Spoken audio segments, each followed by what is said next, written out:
Subscribe and click the bell icon for television updates. India की जो rocketry secret है उसको पाकिस्तान को बेच दिया, जिसकी वजह से उनको जेल में डाला गया, टॉर्चर किया गया। इंट्रोगेशन के दौरान लगभग उन्हें जान से मार दिया गया। फिर भी वो बाहर निकले और उन्होंने ये साबित कर दिया कि वो बिल्कुल निर्दोष है। मैंने कहा बढ़िया है यार, गुड लुकिंग इसरो साइंटिस्ट मॉलदीवन औरतें हैं, तो ये पुअर मैन जेम्स बॉन्ड की फिल्म बनेगी। तो हम इस तुच्छ और बहुत ही नीच इरादे के साथ मैं नंबी नारायण साहब से मिलने ट्रिवांड्रम चला गया। जिस वक्त मैं उनसे मिला उस वक्त जैसे मुझे किसी ने जोर से चाटा मारा हो, क्योंकि नंबी नारायण से मिलने के बाद माधवन आफ्टर नंबी नारायण एक अलग ही इंसान बन गया। उस आदमी में जो तेजस थी, उसके चेहरे में जो रौनक के साथ जो दर्द था, उसकी आंखों में जो आंसू थे और उसके मतलब जो प्रेजेंस और ऑरा था, उसको देखते ही मैं समझ गया कि यहाँ कुछ गड़बड़ है। इस इंसान को सिर्फ इस स्पाई केस की वजह से नहीं जाना जा सकता, इनमें कोई तो बात है जो हम मिस कर रहे हैं। पर ये मुझसे बड़े अदब से मिले, उन्होंने मुझसे कहा माधव साहब मैं आपकी पिक्चरें देख चुका हूँ और आप बड़े अच्छे एक्टर हैं, मैं आपका फैन हूँ। मैंने कहा बहुत अच्छा। और फिर हम केस के बारे में बात करना शुरू किया और वो एकदम आग बबूला हुए, उनके होंठ कांप रहे थे। वो मुझसे कह रहे थे कि ये ऐसे इल्जाम मुझ पर कैसे लगा सकते हैं, ये कैसे कह सकते हैं कि मैं देशद्रोही हूँ, ये केस को देखो, हम कहाँ थे, ये औरत कहाँ थी, ये वो बड़े गुस्से में बात कर रहे थे। मतलब उनके चेहरे पे मतलब ठहराव ही नहीं था। मैंने कहा साहब आप इतना गुस्सा क्यों हो रहे हो, आपको तो मतलब निर्दोष साबित कर दिया गया, कोर्ट ने कह दिया कि आप निर्दोष हैं। और उन्होंने कहा खा पता है यार, तुझे पता है, मुझे पता है, कोर्ट को पता है, पर आज भी आप मेरा नाम गूगल में डाल के देखो आता क्या है। और वो सही कह रहे थे। जब मैंने गूगल में उनका नाम डाला तो आया कि इसरो स्पाई केस नंबी नारायण। कहता आज भी मैं स्पाई हूं, मेरे घर पे मतलब लड़की नहीं देना चाह रहे यार। और मैंने कहा कि हाँ बिल्कुल सही बात है। तो मैं भी उनकी बातों में आकर बहक गया, मैं भी उनके बहकाव में आ गया, उनके इमोशन में आ गया और पूरी केस की मैंने स्टडी की और 7 महीने लगा मुझे वो स्क्रिप्ट लिखने के लिए। 7 महीने बाद भाई साहब जब मैं स्क्रिप्ट लेकर उनके पास गया तो बड़े खुश थे वो बड़े नरेशन सुने। मैं भी बड़ा नर्वस आ गया था क्योंकि मैं पहली बार स्क्रिप्ट लिख रहा हूँ। और उन्होंने कहा कि ये सब तो ठीक है माधवन, लेकिन ये जगह जो है ना यहाँ पे आप थोड़े चूक गए, क्योंकि इस वक्त ना मैं इंडिया में नहीं था, मैं प्रिंसटन में था क्रॉको के साथ। मैंने कहा 1 मिनट, हाँ प्रिंसटन कब गए? उन्होंने कहा यार मैं तो पहला आईवी लीग साइंटिस्ट हूँ ना इंडिया से, मैं प्रिंसटन में था क्रॉको के साथ। मैंने कहा प्रोफेसर लुइजी क्रॉको के साथ थे आप? मैंने कहा हाँ। मैंने कहा सर क्या बात कर रहे हो आप? क्योंकि प्रोफेसर लुइजी क्रॉको नासा के सबसे सर्वश्रेष्ठ साइंटिस्ट माने जाते हैं, वो मून मिशन के जो है माय बाप माने जाते हैं, उनका और आपका क्या लेना देना? कहता है मैंने उनके अंडर तो मेरी थीसिस की है 10 महीने में। मैं यकीन नहीं कर पाया क्योंकि प्रोफेसर क्रॉकर के साथ लोग 8-8, 10-10 साल में थीसिस कर पाते हैं और कोई लोग तो आज तक नहीं कर पाए, और ये कह रहे कि 10 महीने में। उसके बाद उन्होंने अपनी बाकी की जिंदगी के बारे में बात करना शुरू किया।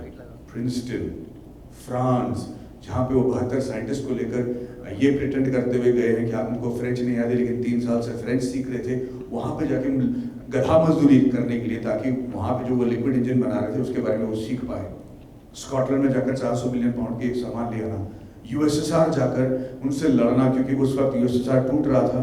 रशिया ने हमें क्रायोजेनिक इंजन देने का वादा किया था जो वो दे नहीं पा रहे थे पैसे देने के बाद, और ये तीनों मद्रासी साइंटिस्ट वहाँ चले गए, उन्हें वहाँ पे रशियन को डराया धमकाया, उनको मोहित किया, दिन में उनसे बातें कर दी और रातों रात उड़ल एयरलाइन को मतलब पैसा देकर उन्होंने क्रायोजेनिक इंजन वहाँ से कैसे स्मगल करके वहाँ पाकिस्तान इंडिया लाए। मैंने कहा यार मैं तो यहाँ एक छोटे से James bond, chief James bond की फिल्म बनाने आया था, यहाँ तो आप जेम्स बॉन्ड के बाप निकले, ये वाकई में सच है क्या? मैंने कहा मैंने आपकी किताबों को पढ़ा है पर यहाँ पे कहीं पर भी इसका जिक्र नहीं है। अफसोस की बात है कि ये सब कुछ सच था। और सबसे बड़ी बात है कि इन सब चीज़ों के बारे में नंबी नारायण से अब बात भी नहीं करना चाहते थे क्योंकि उन्हें लगा था ये कोई बड़ी बात है। मैंने कहा सर आपने ये सब किया और ये विकास इंजन? कहता हाँ विकास इंजन मैंने ही बनाई है, जैसे कि हमने पकौड़ा घर पर बनाया वैसे उन्होंने विकास इंजन बना लिया। मैंने कहा सर आपने विकास इंजन बनाया? कहता हाँ, मेरे मेंटोर विक्रम साराभाई के नाम पे मैंने इस फिल्म को विकास रखा है, इस इंजन को विकास नाम दिया है और मैंने बनाया। मैंने कहा सर आप, मैं पिछले 7 महीने से फुद्दू की तरह स्क्रिप्ट लिख रहा हूँ, आपने ये मुझे बताया क्यों नहीं? मतलब बर्बाद हो गए मेरे 7 महीने, और आपको लगा ही नहीं कि ये सब इसकी जिक्र होनी चाहिए। मैंने कहा क्या जिक्र करूं, उन्होंने मुझे तनख्वाह दिया, मैंने अपना काम किया। और उस दिन मुझे जो झटका लगा, उसी वजह से मतलब जो मेरे में फीवर और जुनून चढ़ा है, क्योंकि उस वक्त मुझे एहसास हो गया कि इस देश में ना 2 किस्म के देशभक्त होते हैं। एक वो जो पूरी वीरता के साथ भारत माता की जय करके अपनी जान पर खेल के देश को बचाते हैं, देश की सेवा करते हैं, और उनके बारे में गुण गाना चाहिए, उनकी जो सैक्रिफाइस है वो सराखों पर एक और किस्म के देशभक्त होते हैं जो हर रोज अपनी जान को जोखिम में लगाते हैं, हर रोज मतलब खतरा मोल लेते हैं, ये जानते हुए कि उनके बारे में कोई कभी नहीं जानेगा, उनके बारे में कोई किताब नहीं लिखेगा, उनके बारे में कोई सड़क, उनके नाम की कोई सड़क नहीं होंगे, और उनकी सैक्रिफाइस को कोई नहीं सहाराएगा और जानेगा भी नहीं। और उनमें से एक बड़े नाम थे डॉक्टर नंबी नारायण, और मैं बौखला गया। मेरे अंदर मतलब एक अजीब सा एक एक्सप्रेशन होने लगा। मैंने कहा नंबी नारायण साहब, ये तो बहुत गलत है कि आपके बारे में और इस केस के बारे में कोई पिक्चर बनाया, क्योंकि आपकी जो कंट्रीब्यूशन है, आपने जो इस देश के लिए किया, उसके बारे में न जानना मुझे लगता है कि देश के साथ एक धोखा है। मैं आपके लाइफ पे पिक्चर बनाना चाहता हूँ, और मैंने कहा कि अगर आपको लगता है कि मैं आपके लिए एक ऐसी फिल्म बनाऊंगा जहाँ पे आपको मैं मर्यादा पुरुषोत्तम ठहराऊंगा, आपके कोई अवगुण नहीं दिखाऊंगा, आपको मैं मतलब एकदम सीधे साधे दूध में धुले हुए इंसान होंगे जिसके बारे में ये कहा जाएगा कि देश ने इनके साथ धोखा किया, तो मैं उस टाइप का फिल्म मेकर और कहानी बनाने वाला नहीं हूँ। मुझे ये बताइए कि आप में अवगुण क्या है, आपके कैरेक्टर फ्लॉज क्या है, आप में हैवानगिरी क्या है, आपने ऐसा कुछ किया है जो इंसान मतलब डर जाए आपको देखकर। मैंने कहा कि आपने किसी औरत के साथ सोया है, कि आपने अफेयर की है, बताइए। 75 साल की एक उम्र इंसान से मैंने ये डायरेक्ट पूछा, 2 बजे थी। मैं जानना चाह रहा था कि ये अपने आप के बारे में क्या सोचते हैं और किस तरीके से रिएक्ट करेंगे। आमतौर पे किसी 75 इंसान के आदमी से आप कहेंगे तो वो कहेंगे चलो भैया आप अपना तमीज से बात किया करो, क्या बात कर रहे हो। पर नंबी नारायण साहब 1 सेकंड के लिए भी झिझके नहीं। उन्होंने कहा मैंने अवगुण के बारे में जानना चाहता हूँ, लो बताता हूँ। और उन्होंने जो अपने कैरेक्टर फ्लॉज बताए, जो उनकी हैवानगिरी थी, जो उनके अंदर जो मतलब क्या बताएं, मैं उनकी जो बैड क्वालिटीज थी मैं सुनकर सुन्न हो गया, मैं डर गया। मैंने कहा ये इंसान इतना बेरहम कैसे हो सकता है। और मैंने उन सब चीज़ों को बटोरा। 1.5 साल मुझे और लगे उस स्क्रिप्ट को लिखने के लिए। उन सारे अवगुण के बारे में मैंने इस पिक्चर में बताया है, क्योंकि मुझे लगा कि जब तक ये अवगुण नहीं बताए जाएंगे, जब तक मैं इसको इंसान नहीं बनाऊंगा, तब तक इनकी जो अचीवमेंट है उस पर भी कोई यकीन नहीं करेगा। और 1.5 साल बाद ये स्क्रिप्ट जब मैंने फिर से लिखी और मैंने शूटिंग शुरू किया, तब से लेकर आज तक हमारे सर से ये जुनून नहीं उतरा है। मैं आपको बता दूं कि मैंने ये पिक्चर क्यों बनाया है, खास करके 2 वजह। एक ये कि नंबी नारायण नामक इंसान के साथ जो हमने किया वो सिर्फ इंडिया में नहीं, कोई भी देश में लोग अपने साइंटिस्ट के साथ नहीं करना चाहिए। इससे बड़ा जो है देश के साथ धोखा आप नहीं कर सकते। दूसरी बात ये है कि हम फिल्म वाले जो हैं बड़े बड़े बजट से पिक्चर बनाते हैं, हमेशा स्वतंत्रता संग्राम के बारे में बताते हैं, अपनी फ्रीडम के बारे में बताते हैं, मुगल फाइट के बारे में बनाते हैं। लेकिन एक और क्षेत्र है जहाँ इंडिया सबसे मतलब जहाँ इंडिया के अचीवमेंट को मतलब सराहा जाता है, सराखों पर रखा जाता है, और उसके बारे में हम नहीं कहते, और वो है साइंस एंड टेक्नोलॉजी। हमारे आईटी के हमारे जो इंजीनियर्स हैं, हमारे आईटी और जो टेक्नोलॉजी के एक्सपर्ट्स हैं, जो हमारे मेडिकल प्रोफेशनल्स हैं, और हमारे रॉकेट साइंटिस्ट जो हैं। अमेरिका अगर इंटरस्टेलर बनाता है, इंसेप्शन बनाता है, अपोलो 13 बनाता है, स्टीव जॉब्स की फिल्म बनाता है, तो हमको लगता है कि हाँ भाई ये अमेरिकन में एक क्षमता है कि ये दुनिया को बचा सके, ये बड़े सुपरस्टार्स हैं, यही लोग जो हैं हमारी दुनिया को बचा पाएंगे। पर सच तो ये ऐसे धोखे वहाँ पे हमारे यहाँ ऐसे हीरोज रोज पड़े हुए जिनके बारे में हम नहीं बात करते, और इनके बारे में बात करना बहुत ज़रूरी है भाई साहब, क्योंकि मुझे लगता है कि हम इंटेलेक्चुअल कैपिटल खो रहे हैं हमारे देश के। और ये इंटेलेक्चुअल कैपिटल का मतलब ये है कि हर एक इंजीनियर को ये लगता है कि मैं पढ़ाऊंगा, यहाँ से बाहर जाऊंगा और मैं अपना देश का नाम बाहर रोशन करूंगा।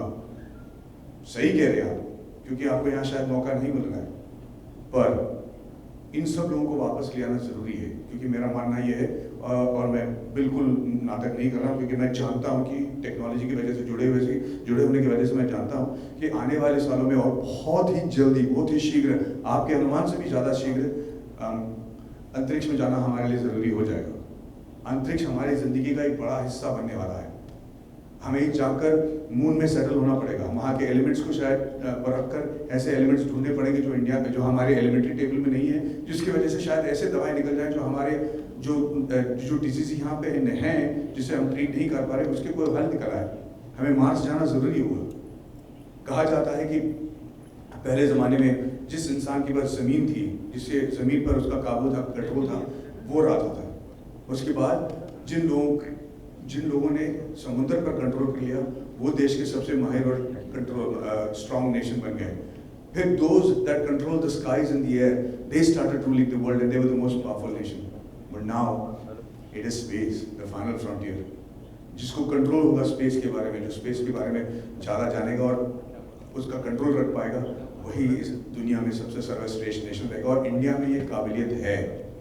आप लोग शायद जानते नहीं, हमारा जो मंगल मिशन हमने पूरा किया है, जो पहली बार हमने सक्सेसफुल हुए हैं, एक at a cost which is less than Hollywood film, जो बाकी देश 900 मिलियन 600 मिलियन खर्च करके 35 बार 75 बार करके गए हैं, वो, और उनके पास 3 इंजन थे मार्स जाने के लिए, लिक्विड फ्यूल, सॉलिड फ्यूल और क्रायोजेनिक। इंडिया के पास सिर्फ सॉलिड और लिक्विड फ्यूल, और खास करके वो लिक्विड फ्यूल इंजन जो नंबी नारायण ने बनाया। और इस इंजन, सिर्फ 2 इंजन की वजह से हम पहली बार में एक ऐसे सैटेलाइट को लेकर अंतरिक्ष में छोड़ आए जो 1 साल तक जाता रहा मार्स में, और मार्स में अब जाकर उसको कैप्चर कर दिया। वो हम इसलिए कर पाए क्योंकि हमारे पास पंचांग थी। पंचांग की वजह से हम ये तय कर पाए कि कौन से दिन, कितनी बजे, कितनी सेकंड, कितने मिली सेकंड में हमें रॉकेट लॉन्च करना चाहिए, ताकि अंतरिक्ष में जाकर जो हमारा सेलेस्टियल मैप ये बताता है कि मून की ग्रेविटी कहाँ पर है, सैटर्न की मून की ग्रेविटी कहाँ है, सन के रेस के ग्रेविटी की वजह से कौन सा असर पड़ेगा हमारे सैटेलाइट जो कि 40,000 किलोमीटर पर सेकंड जा रहा है, वो हर चीज को 1 साल के लिए हम कैलकुलेट कर पाए बिकॉज ऑफ आवर पंचांग, और हम सक्सेसफुल हुए। और इसके बारे में हमने फिल्म नहीं बनाया, ऐसे लोगों के बारे में हम नहीं कह रहे, क्योंकि शायद हमको लगता है कि ये सब मुमकिन नहीं है, सिर्फ अमेरिका में ये पॉसिबल है। इसी वजह से मैंने ये फिल्म बनाया। दूसरी बात, इस फिल्म में हमने ऐसी कई चीज़ें की हैं। एक्चुअली मैं ये सोच रहा हूँ कि मैं आपको पहले ये बता दूँ कि मैं बता दूँ नंबी नारायण साहब के साथ हुआ क्या। पता है, हम लोग जब स्कूल में होते हैं, माफ़ कीजिएगा आपको ये कहानी ऑलरेडी पता है, आप लोग यहाँ बैठे हो, लेकिन जब हम स्कूल में होते हैं ना, तो हमारे क्लास में हमेशा एक इंसान होता है, एक लड़का होता है जो गुड बॉय होता है, जो हमेशा होमवर्क खत्म करता है, कपड़े आयरन करके आता है, टाइम पे स्कूल पे घर आ जाता है, स्कूल चला जाता है, बदमाशी नहीं करता, सबसे सामने बेंच में बैठता है। टीचर जब सवाल पूछती तो सबसे पहला सवाल हाथ उठाकर सवाल मतलब सही जवाब भी दे देता है। मतलब माँ बाप कहते हैं कि इसकी तरह तो क्यों नहीं हो सकता, मतलब। और जब ये लड़का कहीं थोड़ा सा गलती करता, सबसे पहले टपली मारने वाले हम भी होते हैं कि यार ये गलती कर गया ना, ये भी देखो इंसान है, ये जो है एक नॉर्मल है, और हम सब टूट पड़ते हैं उस पर, ताकि हमको भी ऐसा लगे कि हम भी उतने खराब नहीं है और ये भी उतना अच्छा नहीं है जितना 2 लोगों को लगता है। और ये जो हमारी फितरत है ना, इसको हम सोसाइटी में भी ले जाते हैं। जब हम बड़े होते हैं, हमारे लिए यकीन मानना मुश्किल हो जाता है कि अरे यार इतना अच्छा इंसान कैसे हो सकता है, कुछ ना कुछ गड़बड़ जरूर होगा इसका। नंबी नारायण इतने अच्छे, दिखने के लिए इतने अच्छे हैं, उनके साथ ये अफेयर क्यों नहीं हुआ है? तो अफेयर जरूर किए होंगे, मालदीव औरत के साथ उनको अफेयर हुआ ही हुआ, क्योंकि वो दिखने में इतने अच्छे हैं और इतने बड़े साइंटिस्ट हैं, इतने जीनियस हैं। और मैं आपको बता दूं कि नंबी नारायण साहब देखने में बहुत अच्छे थे, बहुत ही अच्छे नहीं, एकदम गुड लुकिंग थे। इनफैक्ट मैं आप चाहता हूँ कि आप अपने दिमाग में एक ऐसे गुड लुकिंग इंसान का लगा लें जो अब तक आपने शायद देखा ना हो। और जब ये प्रिंसटन में थे ना, वो इतने गुड लुकिंग थे कि लोग कहते थे कि ये जॉन एफ कैनेडी से भी गुड लुकिंग है। अब मैं चाहता हूँ कि आप वो भी इमेजिन कर लें। अब 2 चीज़ हो सकता है, या तो मैडी बकवास कर रहा है, बावला हो गया, ऐसा हो नहीं सकता, या ये हो सकता है कि नंबी नारायण वाकई में इतनी खूबसूरत थे। मैं चाहता हूँ कि थोड़ा लाइट्स बंद कर दें लोग, और भाई साहब आप भी थोड़ा लाइट्स बंद कर लीजिए। और मैं आपको एक तस्वीर दिखाऊंगा जब नंबी नारायण प्रिंसटन में थे अपनी बीवी के साथ। Lights off please. तो किसी को यकीन, सबको यकीन करना मुश्किल हो गया कि नंबी नारायण साहब वही आ रहा। भाई आराम से जाना, थोड़ा एक मैं बोलना बंद कर देता हूँ। खुश हो गए सब? चलो हाँ बोलिए। तो सबको ये यकीन करना मुश्किल हो गया कि ये एक्चुअली इनोसेंट है। तो इस फिल्म में हमने कई चीज़ें की हैं जो मैं मानता हूँ कि आज तक किसी भी फिल्म में नहीं हुआ हो। और इसके लिए मैं आपको बता दूँ पहले कि ये क्या चीज़ें हैं। सबसे पहले तो इस फिल्म को हमने 3 लैंग्वेज में लगातार शूट किया है, इंग्लिश, हिंदी और तमिल। और इसको हमने 8 कंट्रीज में शूट किया है। हमारे सारे आर्टिस्ट हर लैंग्वेज बोलते थे और हमने लाइव साउंड शूट किया और 50 साल दिखाया है, जो आज तक किसी फिल्म में किसी ने नहीं किया हो। दूसरी बात, इस फिल्म में हमने जब किरदार निभाया तो हमने 29 साल की उम्र से लेकर 69 साल के 80 साल की उम्र तक के इंसान की मैंने सिर्फ वो दिखाई, लुक दिखाई है। और इस लुक में हमने थोड़ा भी प्रोस्थेटिक नहीं यूज़ किया, यानी कि कोई चिपकाई हुई दाढ़ी नहीं, कोई विग नहीं, कोई वजन जो है पैडिंग की वजह से नहीं दिखाया गया। पतला दिखाने के लिए हमने ग्राफिक्स नहीं किए। 2.5 साल की रिसर्च किया था मैंने, अपना जबड़ा तोड़ाया था ताकि मेरे दांत नंबी नारायण साहब की तरह लगे। और मैं आपको ये एक ट्रांसफॉर्मेशन वीडियो दिखाना चाहता हूँ, जिसको देखकर आपको पता चल जाएगा कि हमने क्या क्या किया। पर ये हमने 2.5 साल के रिसर्च के बाद पूरी तैयारी के साथ, पूरी सुरक्षा बरकरार रखते हुए हमने ये सब किया है, जो आज तक मुझे नहीं लगता किसी ने किया हो। तो मैं आपको पहले ही दिखाना चाहता हूँ, we have the making video, या लुक एंड एक वीडियो देख लीजिए लाइक कर रहा है। मैं आपको एक फोटो दिखाना चाहता हूँ जब मुझे सीनियर नंबी नारायण दिखना था, और उस वक्त मैं सेट पे जैसे दिख रहा था उसका फोटो ये है। ये नहीं है। अरे रॉकेट साइंस में पिक्चर बना रहे भाई, रेड वाला ये है मेरी photo. This is actually me on the last day, that's my real stomach. आप लोग पूछ रहे होंगे कि एक तो आप लोग सब मेरी पेट की ओर देख रहे हो। दूसरी बात यह है कि आपको मैं यकीन दिला दूं कि वो असली स्टमक था। एक और वीडियो देखिएगा जहाँ पे मैं नंबी नारायण की तरह हूँ और मैं हंस रहा हूँ, उस वक्त आप देखिए कि पेट हिलता कैसा है, आपको समझ में आ जाएगा जिनके पास पेट है कि सही पेट है कि नहीं।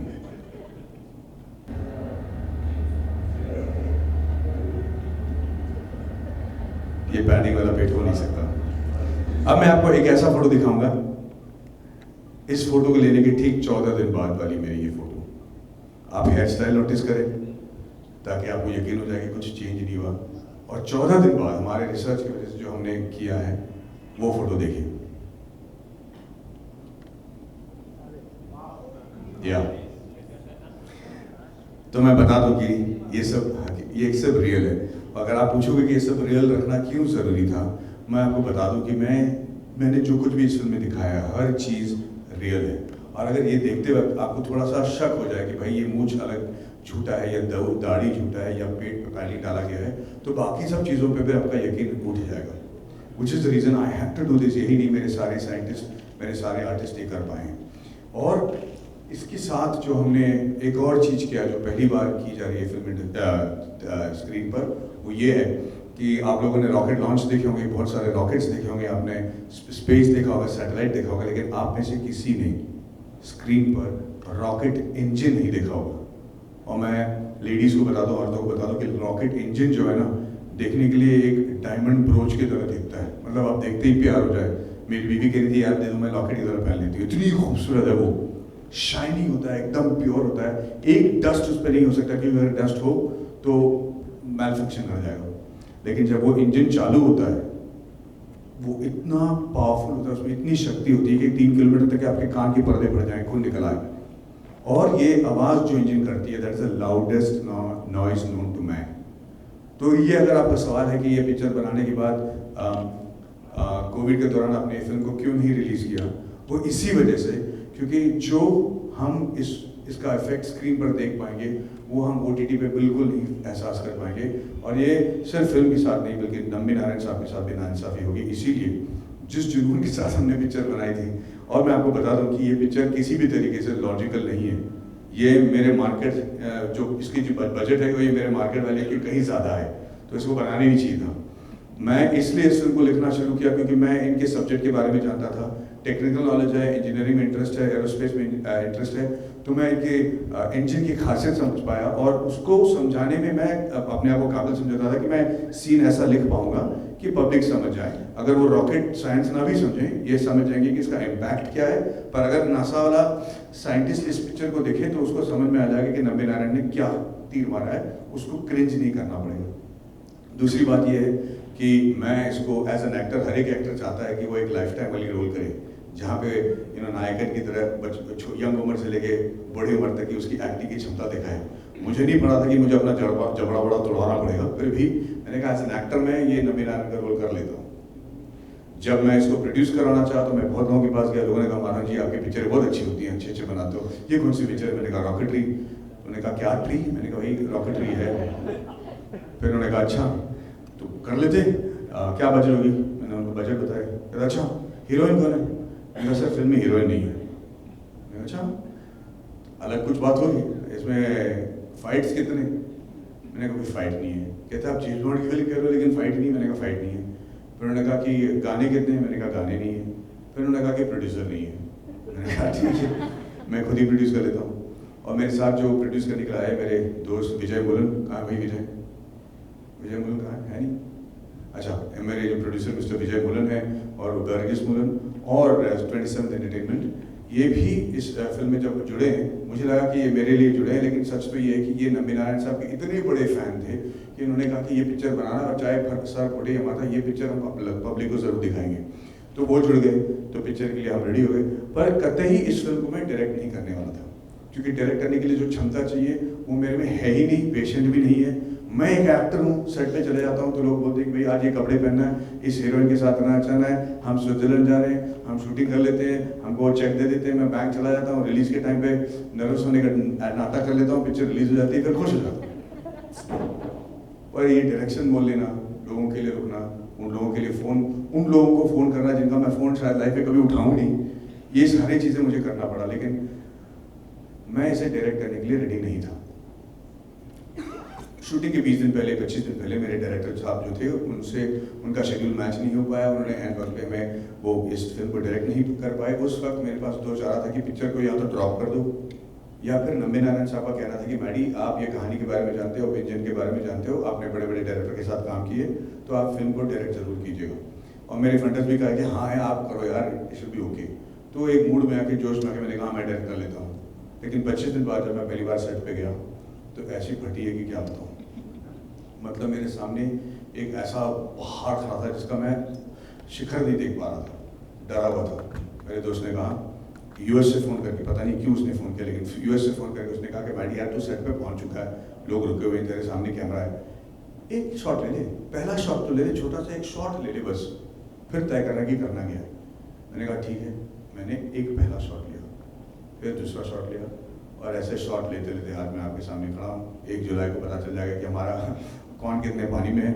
और मुझे गर्व है कि मैंने वो पिक्चर बनाई है जो मैं बनाने निकला था, भले ही 6 साल लग गए हों इस सफ़र में, but the degree of separation between the originally conceived script and the story and the final product is the least, which is why we are very, very happy. And I take great pride in presenting you the story of Dr. Nandi Narayan. अब मैं पूरी सच्चाई के साथ और ईमानदारी के साथ आपके सवालों का जवाब देने की कोशिश करूँगा। अगर आपके पास कोई सवाल है तो प्लीज़ मुझे पूछिए। हाँ जी मैम, माइक दे दें उनको। सेंटर में आ जाओ। हाँ जी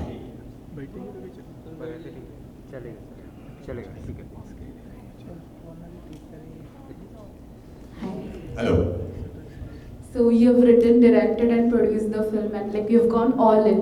तो मुझे पूछना था कि ऐसा कोई सीन या एनेक्डोट है that you regret like not including or you wish you could have included in the film? Nambi Narayan एक तो यार जब मैं एक्टर होता था, जब मैं एक्टर हूँ और लोग मुझे कहते थे कि कोई फिल्म को ना डायरेक्ट कर रहा है, प्रोड्यूस कर रहा है, लिरिक्स भी लिख रहा है और गाने भी कर रहा है, तो मैं हंसता था क्योंकि मुझे पता था कि उस फिल्म का कुछ नहीं होने वाला, मतलब फालतू फिल्म होगी। क्योंकि इतने सारे ये एक्सपर्ट डिपार्टमेंट्स हैं कि आज के ज़माने में कोई नहीं कर सकता, लेकिन मेरे पास कोई चारा नहीं था। नंबी नारायण साहब की जो कहानी है वो इतनी सिनेमैटिक है कि मैं आपको बता दूं कि ज़्यादातर कोई जब बायोपिक आप बनाते हो, you add scenes to make it cinematically palatable. I had to not just keep it original, I had to reduce and deduct incidences to make it believable, because it was impossible to believe that a man could go through so much and not commit suicide, or a man could achieve so much and nobody should know about him. So if anything, I have removed facts. So there is no anecdote. I think the film is very funny in the beginning because Dr. Nambin Narayan had a fantastic sense of humor. We've tried to capture that. But I wish I had 12 hours to tell his story, because the case, which is what he's known for, the spy case, is barely there for 8 minutes in the film. And that is because I couldn't include all that he did in how he went and slept on the Supreme Court staircase, about how he fought his own case because the lawyers would not represent him, about how the whole constitution was changed. In fact, he made the constitution pay him. The whole story is based on facts and the verdicts from the court. But there is so much more to tell. For 3 years, what did he do in France? How did they behave brutally? What were all his brutal qualities? What did he do and how did he frighten the Russians? I had only 2.5 hours to tell the film, so that is the only review. So Yes. Sir, I have few questions to ask. Few, Yeah. My first question is the trailer got released. 1 साल पहले trailer release हुआ था. क्या इतना time क्यों लगा sir ऐसी movie को लाने में? पहला सवाल सर मेरा ये है. भाई साहब, हमारे पास चारा नहीं था. जब हम अप्रैल 14 तारीख को इस पिक्चर को रिलीज करने वाले थे, तब अप्रैल 2 तारीख को लॉकडाउन हो गया और इस फिल्म को हमने तय किया था कि सिर्फ थिएटर में दिखाएंगे. इनफैक्ट मुझे लगता है कि हमारा रिकॉर्ड ये है कि कोविड इरा से पहले खत्म होने वाली पहली फिल्म है जो इतनी लेट रिलीज हो रही है. बाकी सारी फिल्में रिलीज हो गई, हिट होकर पैसे कमा के हजम भी किए गए, लेकिन अब तक हम जो है डरे धमके हुए हैं. और सर मेरा दूसरा सवाल आपसे, जब आपको ये पिक्चर लिखनी थी व्हेन यू, तो उनसे पहले आपकी कभी मुलाकात नहीं हुई थी नंबी नारायण थी, and there is one book also written. तो आपने वो किताब पढ़ी थी और कोई ऐसी बातें जो इस मूवी में दिखाएगी जो वो किताब में नहीं लिखी हुई है? भाई साहब, उस किताब तो पहला सवाल का जवाब ये कि नहीं, उनके बारे में नाम ही नहीं सुना था, मुझे पता ही नहीं था कि वो कौन है. नंबी नारायण नाम तो मेरे कान में पड़ा भी नहीं था. पहली बार जब मैं सुना तो मुझे वो इस केस के बारे में वो डायरेक्टर ने बताया. दूसरी बात ये है कि उनकी जो किताब है उसको पढ़कर मैंने बहुत बड़ी गलती की, क्योंकि उस किताब में इनके अचीवमेंट्स के बारे है ही नहीं, कि उनको लग ही नहीं रहा था कि अचीवमेंट है. तो उस किताब को अगर आप पढ़ोगे तो लगेगा कि एक ठीक है यार, क्योंकि उसमें ज़्यादा उनके जो मानसिक स्थिति थी उस वक्त वो सिर्फ इस चीज़ से खफा थे कि ये केस उन पे हो गया. तो वो किताब में भी ज़्यादातर इस केस के बारे में जिक्र किया गया. तो इनकी अचीवमेंट्स के बारे में जो रशिया में यूएसएसआर में जैसे मैं कह रहा हूँ, ये तो है ही नहीं. तो जब मैं उनसे मिला तो मुझे 1.5 साल एक्स्ट्रा लगे ये स्क्रिप्ट लिखने के लिए. सर आपने ये इस मूवी में लिखा भी, आपने डायरेक्ट भी आप किए, और पता चल रहा है कि this will be your last movie as a director. Is it true sir? No sir, like I have heard that. So मैंने मतलब ये I was just saying कि डायरेक्शन मेरी बस की बात नहीं है, and this was a wild trip because of complete insanity.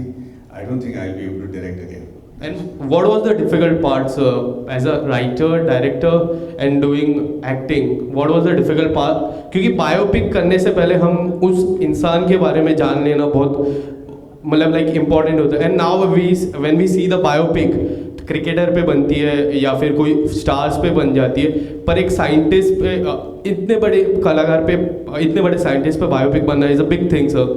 So what was the difficult part, and आपने ये बात इनके लिए बायोपिक बनाना क्या कुछ दिमाग में था सर आपके?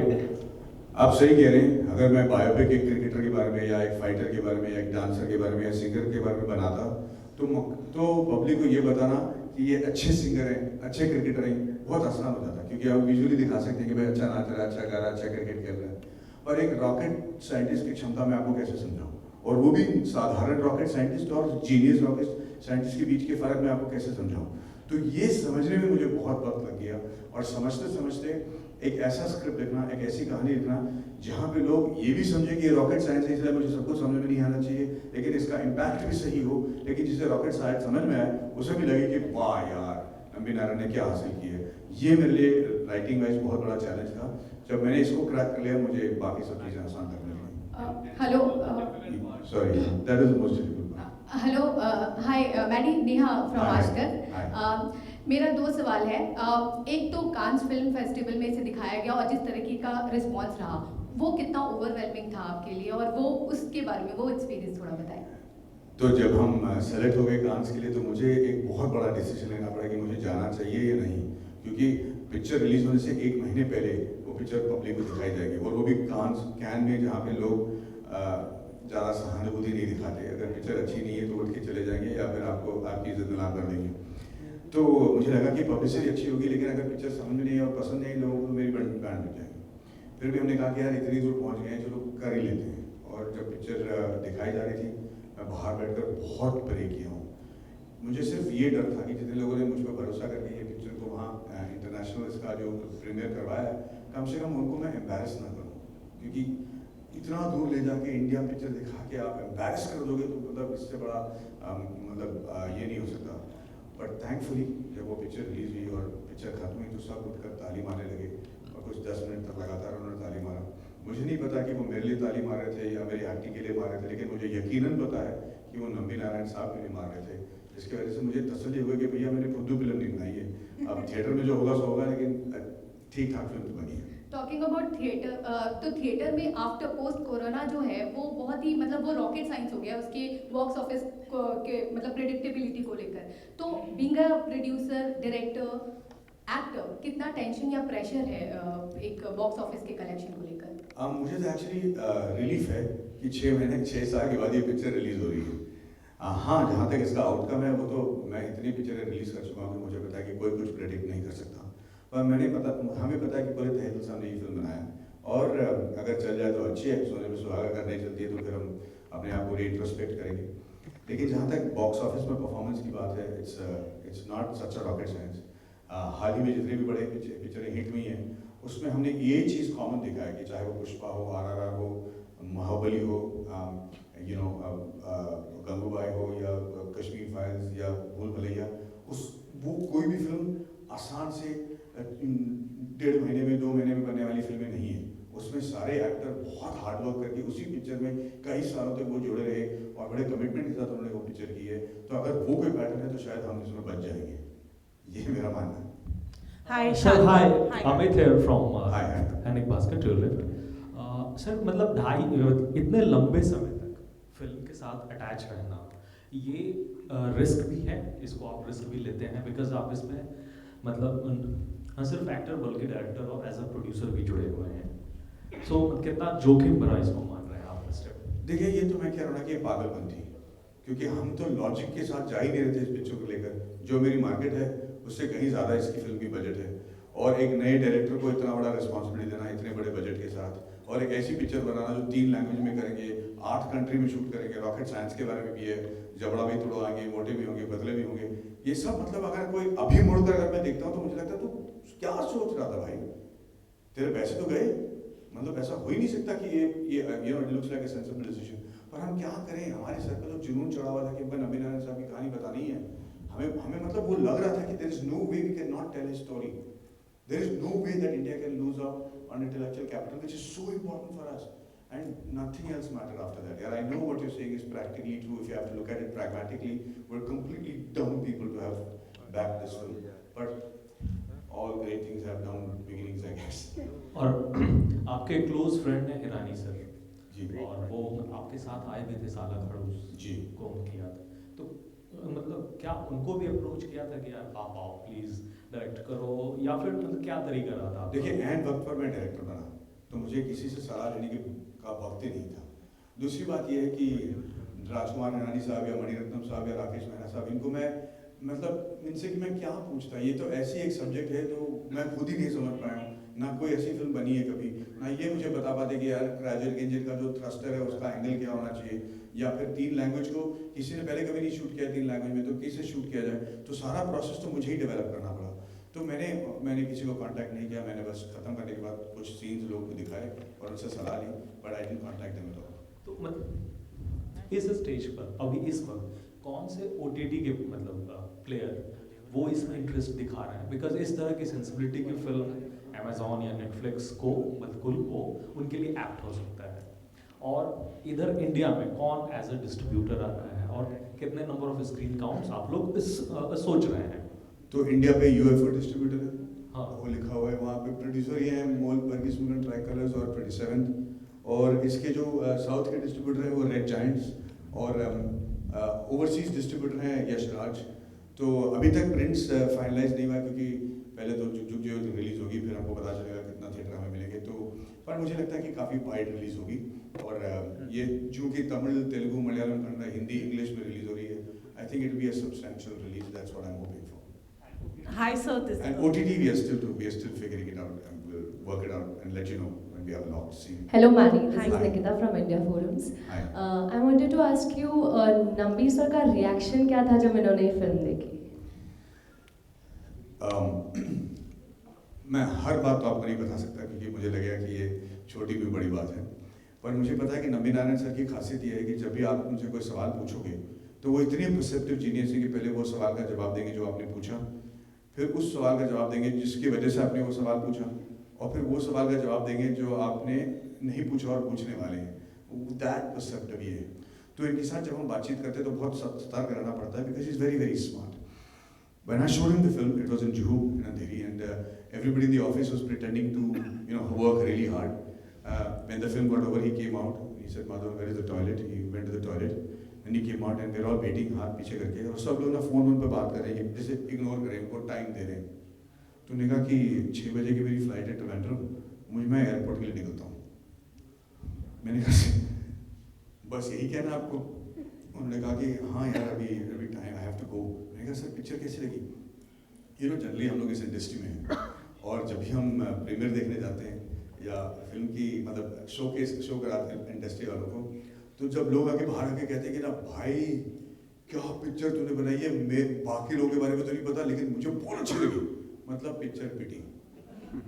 अगर उन्हें बाहर आते कहा कि यार where did you get the heroine from, picture पिटी।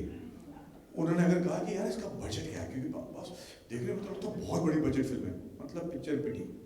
अगर उन्होंने कहा कि लोकेशन कहाँ है, मतलब आपने कौन सा सीन पहले शूट किया, अगर ये सब चीज़ें वो कहते हैं, इसका मतलब ये कि पिक्चर का बचना बिल्कुल नामुमकिन है।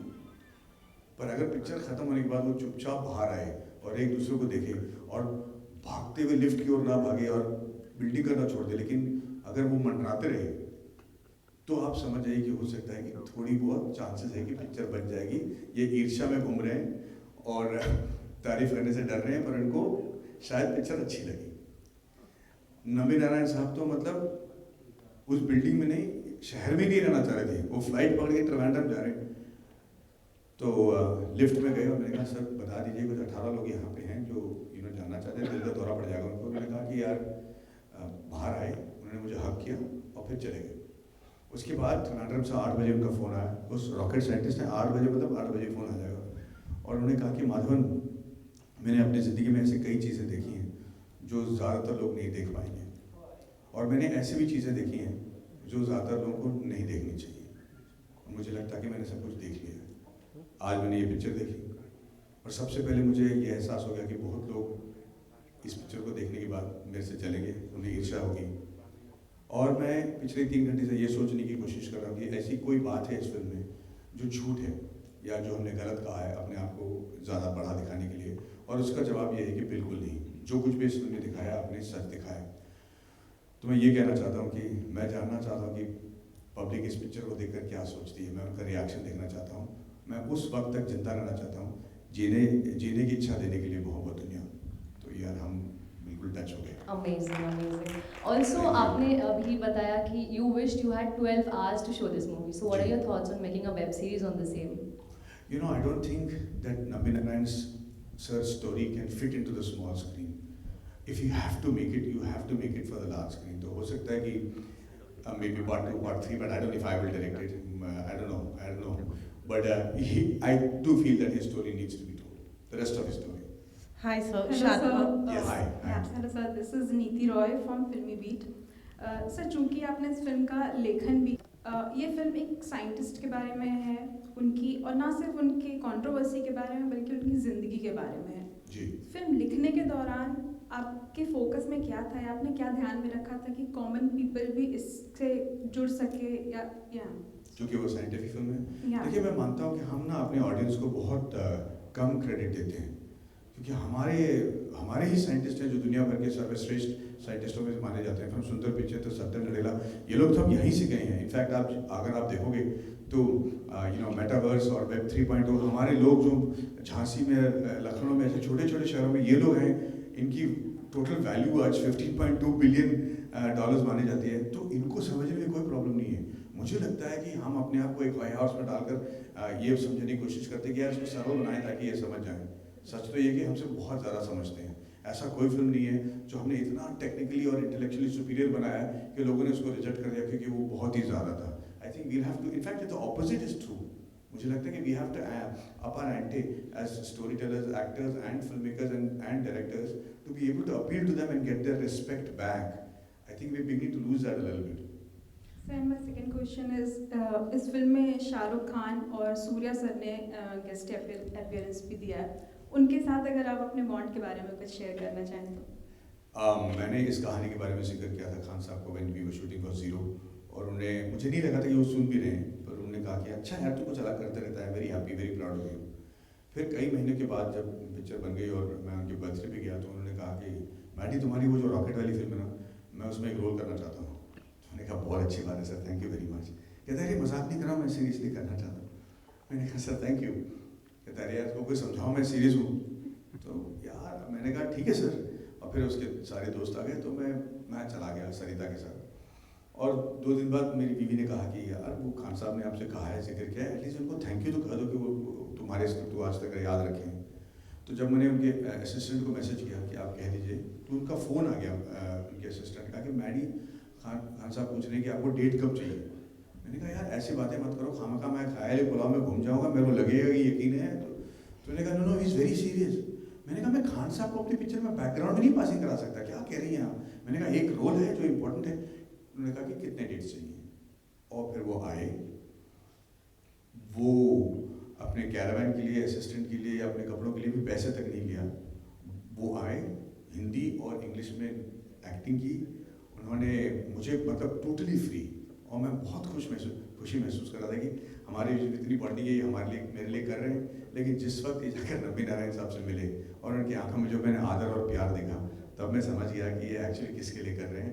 And same thing with Suriya, he flew with his entire crew from Chennai to Bombay. उन्होंने कहा कि खान साहब को डिस्टर्ब मत करो, वो जब शूट कर रहे हैं उसके बाद या पहले मैं शूट कर लूँगा। You know that much of adjustment, he also didn't take any money. तो अगर आप मुझसे ये पूछोगे कि इस इंडस्ट्री में अच्छे लोग हैं या नहीं, तो मैं बड़े तहे दिल से कहूँगा कि यार मैं तो टोटली आउटसाइडर हूँ, मुझे नहीं लगता कि मैं कभी इनसाइडर बन भी पाऊँगा। लेकिन इस इंडस्ट्री में बहुत अच्छे लोग हैं, मेरे लिए तो बहुत अच्छे रहे हैं, और they have always supported me when I needed them. Hi sir, Sharma this side from Home Bollywood. I was just thanking her. Thank you. हाँ जी। So, सर मेरा सवाल ये है कि जैसे कि आपने कहा कि मुझे एंड मौके पर कहा गया था कि आपको फिल्म डायरेक्ट करनी है।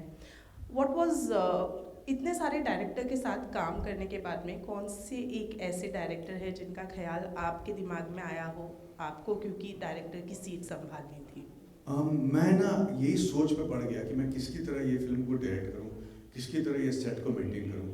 पर मैं आपको बताऊं कि मुझे कोई ख्याल नहीं आ रहा था, क्योंकि ये सब्जेक्ट ही अलग थे, सेट में माहौल ही अलग था, साइंटिस्ट बात करने के तरीके ही अलग थे। तो जो ड्रामा था मुझे लगा कि मैं मणिरत्नम स्टाइल में कर लूँगा, जो मजाकिया सीन थी मुझे लगा कि मैं राजकुमार हिरानी के स्टाइल में करूँगा। पर ये सब जब मैं शूट कर रहा था, ये सब मेरे जहन में आया ही नहीं, क्योंकि मैं इतना खुद डरा हुआ था ये जानने के लिए कि मैं शूट कर पा रहा हूँ जो मैंने इमेजिन किया, कि मैं इन सब चीज़ों के बारे में सोच ही नहीं पाया, because it didn't have any connect to any of these films that I have done. And जैसे कि आपने कहा जुग जुग जियो रिलीज होने के बाद देखते हैं क्या होगा, does that disappoint you somewhere और द अदर, या कुछ थॉट है दिमाग में? No, I really want the film to do well, because most people will come. The more the industry makes money, the more jobs we are able to do, the more the kind of films we can do. And I really want to wish the cast and crew of Jug Jug all the best. Jug Jug Jiyo Bhailo, you really have to. Thank you so much. Thank you. Hello sir, this is Payal from Navrashtra media. हाँ। मेरा सवाल ये है कि आपको rocket science में ये film बनाने से पहले भी इंटरेस्ट था क्या? हाँ, मुझे ना ये इंजीनियरिंग में और ये एरोस्पेस और पायलटिंग, और मैं खुद के एरोप्लेन बनाकर इंजीनियरिंग मतलब बनाकर मैं हम लोग उड़ाते थे। मेरे दोस्त मिस्टर अरविंद हैं जिन्होंने ये बीमारी मुझे दी, and we are all RC pilots, सब कुछ था, वी ऑलवेज डन दिस। पर मुझे कभी नहीं लगा कि मैं कभी किसी रॉकेट साइंटिस्ट से मिलूंगा, और वो भी ऐसे रॉकेट साइंटिस्ट जो ऐसा इंजन बनाया जो आज तक फेल ही नहीं हुआ है। वो सब मैंने कभी सोचा नहीं था। Thank you. हाय।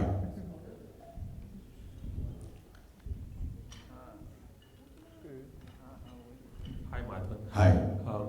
माधवन, आप 20 साल से भी ज़्यादा समय से आपने पहले 20 साल से पहले हिंदी फिल्म में काम किया था, साउथ की फिल्मों में लगातार काम करते रहे हैं, दोनों इंडस्ट्री से आप काफ़ी वाकिफ़ हैं।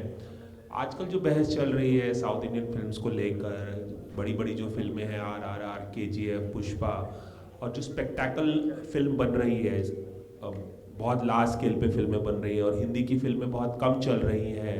हाल ही में 2-4 फिल्में चली हैं, भूल भुलैया, कश्मीर फाइल्स और गंगूबाई, उसके अलावा फिल्में चली नहीं हैं अगर उस सेंस में देखा जाए। इस पूरी बहस को आप कैसे देखते हैं, क्योंकि आप दोनों इंडस्ट्री से वाकिफ़ हैं, दोनों के ऑडियंस से वाकिफ़ हैं, आप समझते हैं दोनों तरह के सिनेमा को, साउथ के सिनेमा को भी और हिंदी सिनेमा को भी, तो किस नज़रिए से देखते हैं इस पूरी बहस को? देखिए, हकीकत ये है कि Baahubali 1, Baahubali 2, RRR, KGF 1, KGF 2 and Pushpa, ये फिल्में हैं जो हिंदी फिल्मों से ज़्यादा कमा पाई हैं, और वो इसलिए शायद इनके fan followings all over India रहे हैं और ये बड़े स्केल पे बने हैं। पर इसका मतलब ये नहीं कि हिंदी फिल्में नहीं चली हैं। जैसे आपने खुद ही कहा, गंगूबाई से लेकर कश्मीर फाइल से लेकर ये भूल भुलैया तक, वो भी बड़े बड़े हिट, और छोटे मोटे हिट नहीं, बड़े बड़े हिट हुए हैं। पर मुझे लगता है कि ये जो कोविड एरा के बाद लोगों की फितरत बदल गई है ना, तो स्क्रिप्ट्स अगर कोविड प्रूफ नहीं है, मेरा मतलब ये है कि कोविड के बाद ना लोगों का सहन शक्ति कम हो गया है, पेशेंस कम हो गया है। तो स्क्रीन प्ले में जो पेसिंग की ज़रूरत होती है, जो रिसर्च की ज़रूरत होती है, जिसकी वजह से लोगों को लगता है कि फिल्म जल्दी से आगे बढ़ रही है, वो शायद फिल्मों में न होने की वजह से फिल्में नहीं चल रही होंगी। ये मेरा मानना है। दूसरी बात ये है कि ये सारी फिल्में जो चली हैं, उसमें जैसे मैंने पहले बताया था, सारे एक्टरों ने बहुत हार्ड वर्क किया। आप RRR देख लीजिए, तो आप एक्टरों की वजह से आप कहोगे कि यार ये पिक्चर इतनी अच्छी है। चाहे वो पुष्पा हो जाए, जहाँ पे उन्होंने टोटली कैरेक्टर मेंटेन किया है थ्रू आउट, क्योंकि अल्लू अर्जुन कमाल के दिखने के हैं, अच्छे डांसर हैं, पर उस फिल्म में उन्होंने वो कैरेक्टर मेंटेन करते हुए रोमांस किया है, डांस भी किया है। तो मुझे लगता है कि ये जो एक्टर के साथ जो कमिटमेंट है, जहाँ पे पिक्चर 3-4 महीने के अंदर नहीं बनते लेकिन सालों में लग जाते हैं, उसको लोग ज़्यादा देखना पसंद कर रहे हैं, बिकॉज दैट इज। बट फिर भी मैं ये कह दूँ कि एनालाइज करना बिल्कुल यूजलेस है, क्योंकि इंडस्ट्री में the rule is that the day you think there is a rule, you have lost it, because everything is just a changing scenario. And I hope that in the years to come, in the days to come, other films also will do well and another pattern will set in. But I don't think we can actually predict how the industry will react. Hello, yeah. Okay. Madhavan over here. Ji. So today's world is a commercial world. People make commercial way to earn money. That is open. After that also you thought of this subject. Was it your patriotism or to make this movie of this kind? Because this is the most commercial subject there is. इससे ज़्यादा commercial film है नहीं। आप commercial को define करें, क्या commercial का मतलब ये है कि 2 गाने 4 फाइट्स? तो ऐसे बहुत सारे सिचुएशन है जो ये चली नहीं है, खास करके हाल ही में। तो कमर्शियल का मतलब ये है कि it has to be a meaningful film, it has to have content, and on that front 6 साल पहले मुझे पता चल गया था कि इसमें कंटेंट तो भर भर के है। So I am not worried about that front at all. Sir, overall this movie from starting till date, what was the time, like कितने बरस लगे आपको? About ये एक question, और second thing, are you satisfied? Have you given justice to the role for sir? So I started the film in the end of 2016. It is releasing in 2022. तो 6 साल तो लग ही गए। Like I said, not just my role. I'm very satisfied with the way the film has turned out compared to the script we had written. So it is as close to the script as possible, and that I think is a small victory. Thank you so much, guys. Thank you. Yeah, okay.